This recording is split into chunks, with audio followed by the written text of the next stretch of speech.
సునీత. పార్లమెంటులో ఒక స్థానం నుంచి దేశ రాజకీయాలను శాసించే స్థాయికి భారతీయ జనతా పార్టీ ఎదిగిందని రాజ్యసభ మాజీ సభ్యులు టీజీ వెంకటేష్ అన్నారు. ఈ మేరకు నగరంలో జరిగిన భారతీయ జనతా పార్టీ ఆవిర్భావ దినోత్సవం వేడుకల్లో ఆయన ముఖ్య అతిథిగా పాల్గొన్నారు. నగరంలో భారతీయ జనతా పార్టీ ఆవిర్భావ దినోత్సవం సందర్భంగా ఏర్పాటు చేసిన మన ఊరు మన జెండా కార్యక్రమంలో ముఖ్య అతిథిగా రాజ్యసభ మాజీ సభ్యులు బీజేపీ నేత టీజీ వెంకటేష్ హాజరై బీజేపీ పతాకాన్ని ఆవిష్కరించారు. ఈ సందర్భంగా జరిగిన కార్యక్రమంలో బీజేపీ నాయకులు, కార్యకర్తలు అధిక సంఖ్యలో పాల్గొన్నారు. అనంతరం జరిగిన సమావేశంలో బీజేపీ నేత, రాజ్యసభ మాజీ సభ్యులు టీజీ వెంకటేష్ మాట్లాడుతూ, పార్లమెంటులో ఒక్క స్థానంతో మొదలై ప్రస్తుతం భారతీయ జనతా పార్టీ దేశ రాజకీయాలను శాసించే స్థాయికి ఎదిగిందని అన్నారు. భారతదేశ గౌరవాన్ని ప్రపంచం నలుమూలలా పెంచే విధంగా ప్రధానమంత్రి నరేంద్ర మోడీ పరిపాలన కొనసాగిస్తున్నారని తెలియజేశారు. అలాగే దేశంలోని వివిధ రాష్ట్రాలలో చక్కగా పరిపాలిస్తున్న ప్రాంతీయ పార్టీలను కలుపుకొని దేశాభివృద్ధికి ఆయన పాటుపడుతున్నారని తెలియజేశారు. బీజేపీ పాలనలో దేశం అన్ని రంగాలలో అభివృద్ధి చెందుతోందని తెలియజేశారు. కేంద్ర ప్రభుత్వం ఆధ్వర్యంలో నిర్మిస్తున్న రహదారులను చూసినా, మన సైనిక శక్తిని గమనించినా, చంద్రమండలానికి వెళ్లే ర్యాకెట్ల సామర్థ్యాన్ని పరిశీలించినా మన దేశ శక్తి ఏమిటో అర్థమవుతుందని తెలిపారు. అలాగే భారతీయ జనతా పార్టీ దేశంలోని మైనారిటీల హక్కులను పరిరక్షిస్తూ పరిపాలన సాగిస్తోందని తెలియజేశారు. ఈ దేశంలో ఉన్న ప్రతి ఒక్కరూ భారతీయులుగా గర్వపడాలని వివరించారు.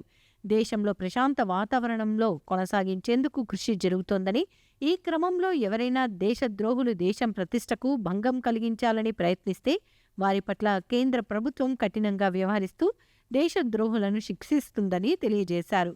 మన దేశంలో ఉన్న మైనారిటీలు, హిందువులను చూసి భయపడాల్సిన అవసరం లేదని, ఎందుకంటే హిందూ సామాజిక వర్గంలో మతం మార్పిడిల ప్రస్తావన లేదన్నారు. బీజేపీని గ్రామస్థాయి నుంచి మరింత బలోపేతం చేసేందుకు పార్టీ నాయకులు, కార్యకర్తలు మరింత సమన్వయంతో పనిచేయాలని ఆయన సూచించారు. బీజేపీ ఆవిర్భావ దినోత్సవాన్ని నగరంలో ఘనంగా నిర్వహించడం అభినందనీయమని తెలిపారు. ప్రపంచంలో ఒక శక్తియుతమైన దేశంగా ముందుకు పోయేదాంట్లో భారతీయ జనతా పార్టీ దూసుకుపోతున్నది. మీ అందరికీ తెలుసు, ఒకే ఒక సీటు పార్లమెంట్లో ఉండే సీటు ఈరోజు భారతీయ జనతా పార్టీ దేశ రాజకీయాల్ని శాసించే లెవెల్కి వచ్చింది. ఇది ఆషామాషి కాదు. ఒక సీట్తో మొదలై దేశ అభ్యున్నతి కోసం పోరాడి పార్లమెంట్లో చాలా మార్లు 2/3 మెజార్టీ తీసుకొని వచ్చి మోదీ గారు ఎన్డీఏ ప్రభుత్వాన్ని కూడా సపోర్ట్ ఇస్తూ ప్రాంతీయ పార్టీలు కూడా ఎక్కడెక్కడ వాళ్ళు బాగున్నారో, ఎక్కడెక్కడ సేవ చేయగలుగుతారో వాళ్ళందరికీ మద్దతు ఇస్తూ ముందుకు తీసుకుపోతా ఉన్నది దేశ అభివృద్ధిని. మిత్రులారా, మీరందరూ చూడొచ్చు, రోడ్స్ చూడొచ్చు. కేంద్ర ప్రభుత్వంతో ఉండే రోడ్లు ఎలా ఉన్నాయో మీరు చూడొచ్చు. కేంద్ర ప్రభుత్వంతో ఉండే ప్రతి ఒక్కటి మీరు ఎలా చూసినా ఆ డెవలప్మెంట్ కనబడుతుంది. డిఫెన్స్ చూడండి, మన ఆర్మీ ఫోర్స్ చూడండి, లేకపోతే చంద్రమండలం పోయే రాకెట్లను చూడండి, ఏది చూసినా మనకు మనమే సాటిగా ముందుకు పోతా ఉన్నది భారతీయ జనతా పార్టీ. ముందుకు మీ అందరూ తెలుసుకోవాల్సింది,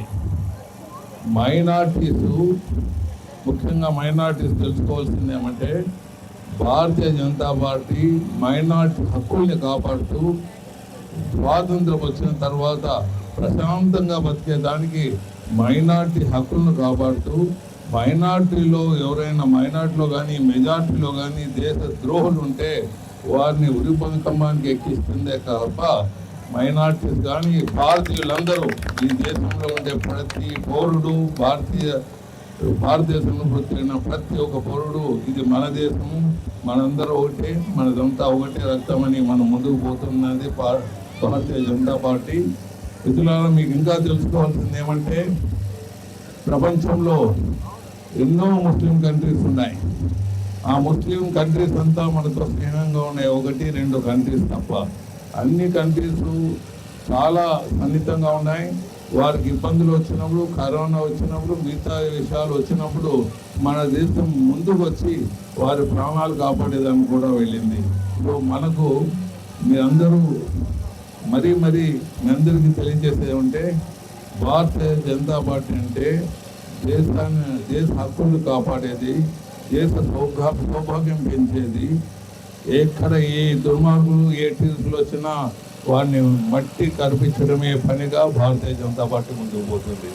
చారిత్రాత్మక అయోధ్య శ్రీరాముని ఆలయం నిర్మాణం జరిగిన సమయంలో మనం జీవించి ఉండడం అదృష్టంగా భావించాలని రాష్ట్ర పరిశ్రమలు, వాణిజ్య, ఆహార శుద్ధి శాఖ మంత్రి టీజీ భరత్ గుప్తా పేర్కొన్నారు.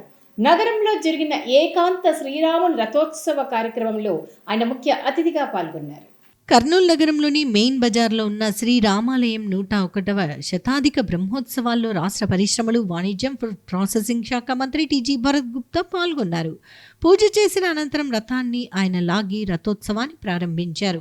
ఈ సందర్భంగా మంత్రి టీజీ భరత్ గుప్తా మాట్లాడుతూ ప్రజలపై శ్రీరాముని ఆశీస్సులు ఉండాలని కోరుకుంటున్నట్లు చెప్పారు. అయోధ్యలో శ్రీరాముని ఆలయ నిర్మాణం పూర్తయిన ఈ రోజుల్లో మనం జీవించి ఉండటం అదృష్టమన్నారు.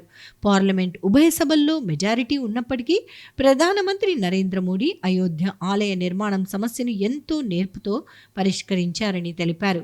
ప్రధానమంత్రి నరేంద్ర మోడీ నాయకత్వంలో అయోధ్య సమస్య ఎలాంటి వివాదం లేకుండా పరిష్కారం అయ్యిందన్నారు. గత 101 సంవత్సరాలుగా ఏకాంత శ్రీరాములు మంగళ రథోత్సవ కార్యక్రమాన్ని ఘనంగా నిర్వహిస్తూ ఉండటం అభినందనీయమని తెలిపారు. శ్రీరాముని ఆశీస్సులతో ప్రజలందరూ సుఖ సంతోషాలు, శాంతి సౌభాగ్యాలతో జీవించాలని ఆకాంక్షించారు. అలాగే శ్రీరాముని ఆశీస్సులతో ఇరాన్తో అమెరికా, ఇజ్రాయెల్ చేస్తున్న యుద్ధం వీలైనంత త్వరగా నిలిచిపోవాలని ఆకాంక్షించారు. అనంతరం శ్రీరాముని రథోత్సవం సందర్భంగా రాష్ట్ర హజ్ కమిటీ సభ్యులు మన్సూర్ అలీ ఖాన్ ఆధ్వర్యంలో ఏర్పాటు చేసిన బిస్కెట్లు, మినరల్ వాటర్ పంపిణీ కార్యక్రమాన్ని రాష్ట్ర మంత్రి టీజీ భరత్ గుప్తా ప్రారంభించారు.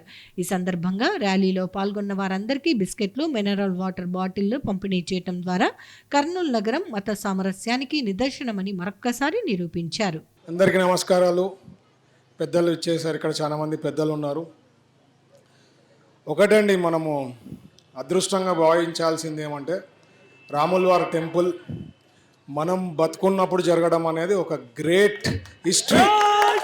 మన నరేంద్ర మోడీ గారు చాలా నీట్గా ఇష్యూ లేకుండా కోర్టు నుంచి, సుప్రీంకోర్టు నుంచి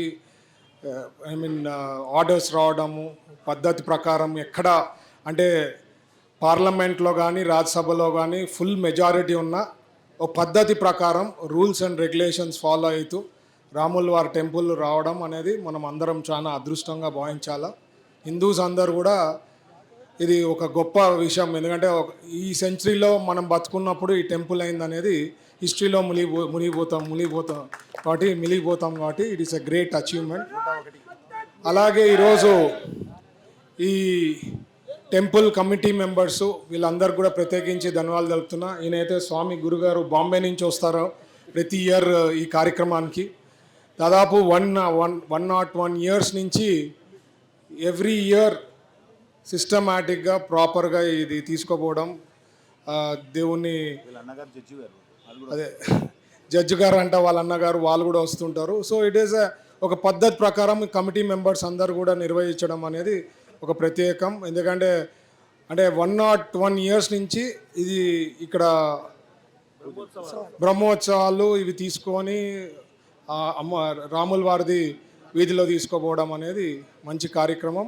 సో ఒకళ్ళండి అందరికి సుఖ సంతోషాలు, అందరూ హ్యాపీగా రాముల వారి ఆశీర్వాదం ఎప్పుడు ఉండాలా. లాస్ట్ ఇయర్ కూడా నేను ఎప్పుడు అంటున్నా, పోయిన సంవత్సరం బాగుంది, గవర్నమెంట్ బాగుండింది, వర్షాలు పడినాయి, అందరు హ్యాపీగా ఉన్నారు. ఈ సంవత్సరం కూడా ఇట్లే ఆశీస్సులు ఉండాలనేదే నేను కోరుకుంటున్నా. రాముల వారి ఆశీస్సులు ఉంటే ఇట్లే ఉంటుంది. ఇరాన్ వారు ఒకటి కూడా రాముల వారి దయతో తొందరగా అక్కడ కూడా ఇరాన్ వారు ఎండ్ అయిపోతే అందరికి బాగుండేదానికి అవకాశం ఉంటుంది. లేకపోతే ఇప్పటికే చాలా ఇష్యూస్ అవుతున్నాయని చెప్పి విన్నా నేను. అది ఇంకా పెద్దగా కాకుండా ఉండాలనేదే మనం అందరం కూడా ప్రార్థించాలి. అది ఒకటే మేజర్. ఇప్పుడు ప్రజెంట్ అయితే అది స్మూత్గా అయిపోతే మనం అందరు బాగుండేదానికి ఉండొచ్చు. ఎందుకంటే మన ఇండియా అనేది 3rd జనరేషన్ కంట్రీ. ఏ మాత్రం తేడా వచ్చినా అందరికీ ఇష్యూస్ అయితే, అన్ని రేట్లు పెరగడం, ఇవన్నీ చాలా ప్రాబ్లమ్స్ ఉంటాయి. సో దేవుని దయవలతో ఏమీ కాకుండా తొందరగా వార్ ఎండ్ అయిపోతుందని నేను ఇప్పుడు అయితే ప్రార్థించేది అదొకటే మేజర్, ఏమీ కాకుండా ఉండాలనేది. అండ్ పోయిన సంవత్సరం లెక్క వర్షాలు పడి హ్యాపీగా సుఖ సంతోషాలతో అందరూ బాగుండాలి, ఆరోగ్యంగా ఉండాలి. అదే ముఖ్యంగా కోరుకునేది. ఆ దేవుని ఆశీస్సులు ఎప్పుడు మా కర్నూలు పైన చల్ల జీవనంలో ఉండాలనేది నేను కోరుకుంటున్నాను. Thank you. కాంట్రాక్టర్లు, అధికారులు కలిసి కూర్చొని సమస్యలను సామరస్యంగా పరిష్కరించుకోవాలని రాష్ట్ర మంత్రి టీజీ భరత్ గుప్తా సూచించారు. ఈ మేరకు ఎస్బీఐ కాలనీలోని నగరపాలక సంస్థ సమావేశ మందిరంలో జరిగిన సమీక్షా సమావేశంలో ఆయన పాల్గొన్నారు. నగరంలోని ఎస్బీఐ ఎంప్లాయీస్ కాలనీలోని నగరపాలక సమావేశ భవనంలో మున్సిపల్ కమిషనర్ పి విశ్వనాథ్తో కలిసి ఇంజనీరింగ్, అకౌంట్స్ విభాగాల అధికారులు, కాంట్రాక్టర్లతో రాష్ట్ర పరిశ్రమలు, వాణిజ్యం, ఆహార శుద్ధి శాఖ మంత్రి టీజీ భరత్ గుప్తా సమావేశం నిర్వహించారు. ఈ సందర్భంగా మంత్రి టీజీ భరత్ గుప్తా మాట్లాడుతూ మున్సిపల్ కాంట్రాక్టర్లు, అధికారులతో కూర్చుని సామరస్యంగా సమస్యలు పరిష్కరించుకోవాలని సూచించారు. కమ్యూనికేషన్ గ్యాప్ లేకుండా 10 రోజులకొకసారి కాంట్రాక్టర్ల సమావేశం నిర్వహించాలని, అందులో సమస్యలపై చర్చించాలని ఆదేశించారు. చురుగ్గా పనిచేస్తున్న కాంట్రాక్టర్ల బిల్లులు 60%, పనులు చేయటం ఆపేసిన పాత కాంట్రాక్టర్లకు 40% బిల్లులు మంజూరు చేయాలని పేర్కొన్నారు. కాంట్రాక్టర్లందరితో చర్చించి బిల్లులు మంజూరు చేయాలని, ప్రాధాన్యతా క్రమంలో అందరికీ సమానంగా బిల్లులు వచ్చేలా చర్యలు తీసుకోవాలని అన్నారు. కమ్యూనికేషన్ గ్యాప్ రానియొద్దని, కాంట్రాక్టర్లు వెంటబడి బిల్లులు చేయించుకోవాలని అన్నారు. కార్యక్రమంలో SE Ramanamurthy, accounts officer Raghunandan, ఎంఈలు మనోహర్ రెడ్డి, గిరిరాజ్, ఏఈలు తదితరులు పాల్గొన్నారు. కాదు నువ్వు చెప్పేది 2 కోట్లు, కమిషనర్ గారు చెప్పేది డిసెంబర్లో 3 crores, 3.7. జాన్, ఫిబ్, మార్చ్ కలిపి మీరు ఎంత చెప్తున్నారు?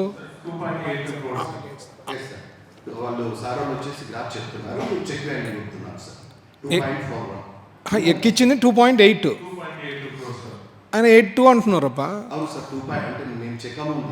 సరే ఏమి ఇప్పుడు దీంట్లో ఏం డౌట్ అంటే ఇది?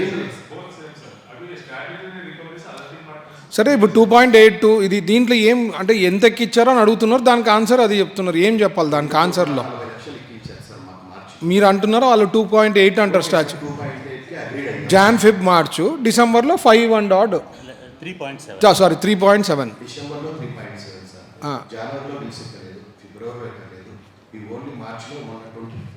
అది దానికి రీజన్ చెప్తున్నాడు కదా, 15 కోట్లు బ్యాలెన్స్ అయ్యేంత వరకు ఎక్కిచ్చేయట్లేదు. అదేనా మీరు చెప్పింది?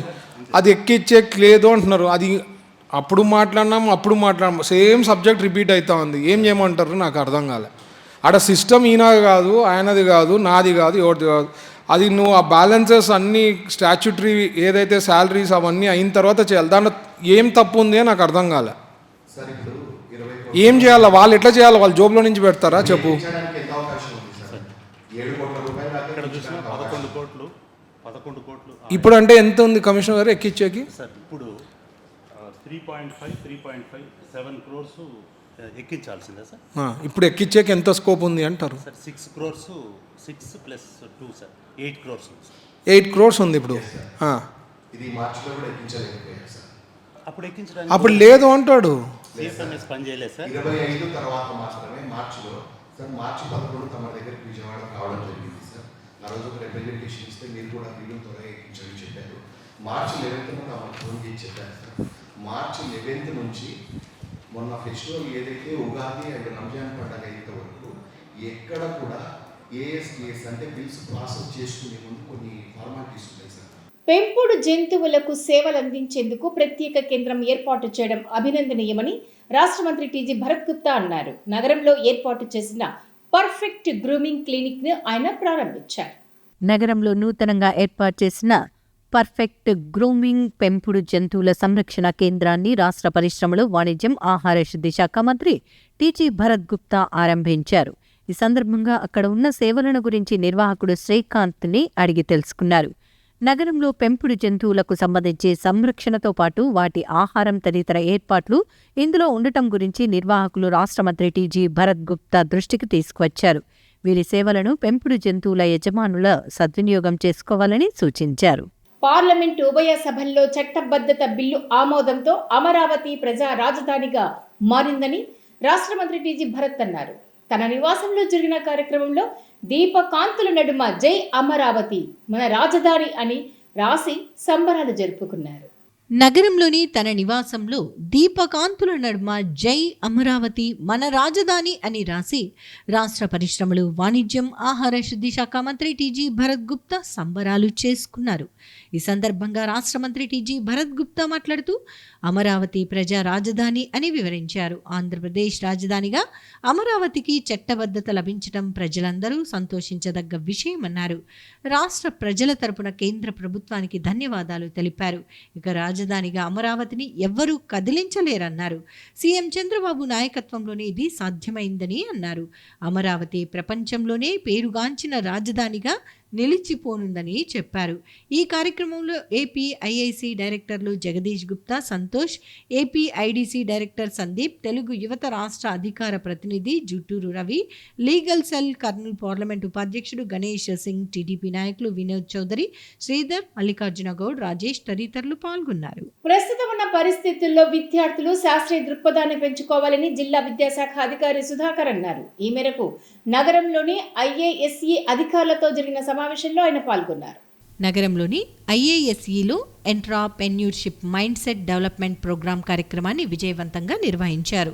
కార్యక్రమంలో జిల్లా విద్యాశాఖ అధికారి సుధాకర్ తదితరులు పాల్గొన్నారు. ఈ సందర్భంగా ఆయన మాట్లాడుతూ శాస్త్రీయ దృక్పథాన్ని విద్యార్థులు పెంపొందించుకోవాలని సూచించారు. జీవిత సమస్యలకు వినూత్న పరిష్కారాలను కనుగొనాలని కోరారు. జిల్లాలోని పాఠశాలల నుంచి మొత్తం 50 ప్రాజెక్టులు అందగా వాటిలో ఉత్తమ ప్రాజెక్టులను జిల్లా స్థాయి ప్రదర్శనకు ఎంపిక చేసినట్లు నిర్వాహకులు తెలిపారు.